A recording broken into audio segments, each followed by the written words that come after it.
অৰুণোদয় আঁচনিৰ গুৰুত্বপূৰ্ণ আপডেট লৈ আহিছোঁ। সেইটো আপডেট হ'ল যিহেতু 20 ফেব্ৰুৱাৰী তাৰিখে অৰুণোদয় আঁচনি পইচা 8,000 টকা সোমাই যাব। এতিয়া আপোনালোকে অৰুণোদয় আঁচনিৰ 8,000 টকাটো পাবলৈ হ'লে এতিয়া আপোনালোকে আৰু অৰুণোদয় আঁচনি ফৰ্ম জমা কৰিব লাগিব নেকি?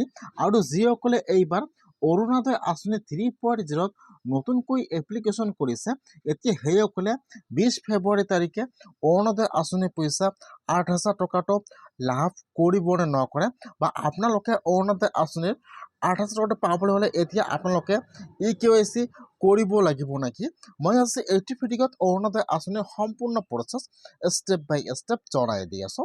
আপোনালোকে জানিবলৈ হ'লে ভিডিঅ'টো সম্পূৰ্ণকৈ চাই ল'ব, স্কিপ নকৰাকৈ। আৰু যদি আপোনালোকে মোৰ চেনেলত নিউ হয়, মোৰ চেনেলটো ছাবস্ক্ৰাইব কৰি ৰাখি দিব।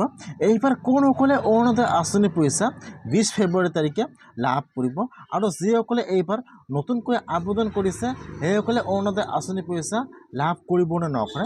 যিসকলে এইবাৰ অৰুণোদয় আঁচনি 3.0 নতুনকৈ এপ্লিকেশ্যন কৰিছে, অথবা যিসকলে আগৰ পৰা প্ৰতি মাহে অৰুণোদয় আঁচনি পইচা লাভ কৰি আছে, এটা কিন্তু অৰুণোদয় আঁচনিৰ নতুন লিষ্ট মুকলি হৈ গৈছে।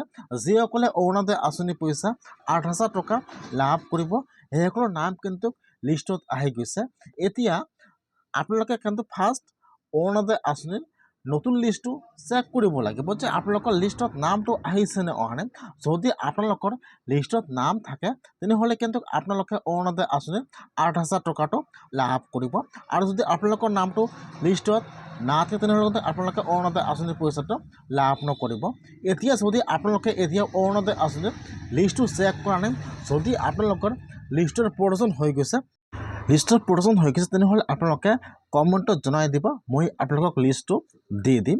এতিয়া যিসকলৰ লিষ্টত নাম আহিছে সেইসকলে কিন্তু 20 ফেব্ৰুৱাৰী তাৰিখে অৰুণোদয় আঁচনি পইচা 8,000 টকা লাভ কৰিব। এতিয়া কিন্তু আপোনালোকে অৰুণোদয় আঁচনিৰ 8,000 টকাটো পাবলৈ হ'লে আপোনালোকে ইয়াত আৰু কোনো অৰুণোদয় আঁচনি ফৰ্ম জমা কৰিব নালাগে।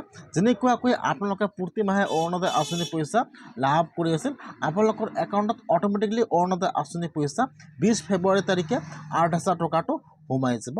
এতিয়া খালি আপোনালোকে আপোনাৰ একাউণ্টটো চেক কৰিব লাগিব, যিহেতু 2 মাহৰ পৰা অৰুণোদয় আঁচনি পইচা সোমোৱা নাই। সেইকাৰণে খালি আপোনালোকে আপোনাৰ একাউণ্টটো চেক কৰিব যে আপোনালোকৰ একাউণ্টটো বন্ধ আছে নে চালু আছে। যদি আপোনালোকৰ একাউণ্টটো এক্টিভ হৈ গৈছে তেনেহ'লে কিন্তু আপোনালোকে আৰু আপোনালোকৰ একাউণ্টৰ KYC কৰিব নালাগে।